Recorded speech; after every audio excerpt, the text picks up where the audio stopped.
L'association a tiré la sonnette d'alarme à cause d'un trou dans les caisses de 35 millions d'euros. Plusieurs célébrités ont réagi à la terrible nouvelle, comme Patrick Bruel ou encore Julia Clerc. C'est maintenant au tour de la chanteuse Zazie de s'indigner de la situation. Elle a lancé un appel pour remobiliser l'État. Elle a tenu à saluer les actions des ultra-riches, notamment du milliardaire français Bernard Arnault. La chanteuse de 59 ans s'est confiée sur la situation à nos confrères du Midi Libre. Pour Zazie, ce problème n'est pas étonnant.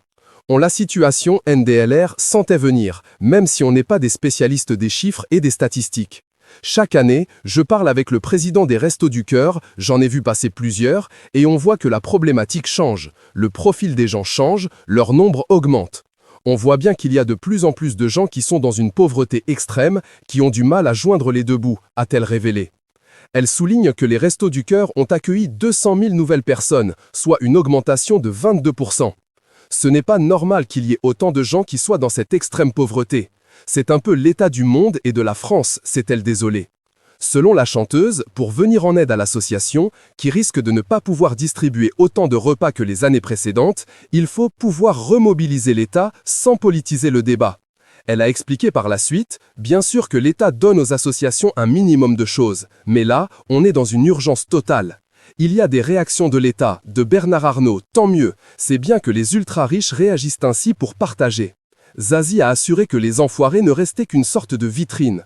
On est tous extrêmement tristes de la situation et en même temps frustrés, car, dans le meilleur des mondes, les Restos du Cœur ne devraient pas exister, Coluche ne voulait pas que l'association du vrai NDR. Malheureusement, c'est une institution, mais il ne faut pas oublier, une fois encore sans politiser le débat, que derrière, il y a une association qui pallie à quelque chose qui n'est pas fait, a-t-elle conclu, avec un léger coup de griffe qui laisse à penser que le gouvernement actuel, mais aussi ceux d'avant, manquent à ses devoirs face à la précarité, la pauvreté, la malnutrition. Une publication partagée par Les Enfoirs, Enfoirs officiels, Julien Clerc appelle tous les acteurs économiques de France à venir en aide à l'association. De son côté, Patrick Bruel a révélé à Midi Libre que les artistes des Enfoirés cherchent des solutions. Tout ce qui concerne les Restos du Cœur nous touche, cela fait partie de notre histoire, je n'ai jamais raté une édition, on donne notre temps, notre énergie, a-t-il assuré.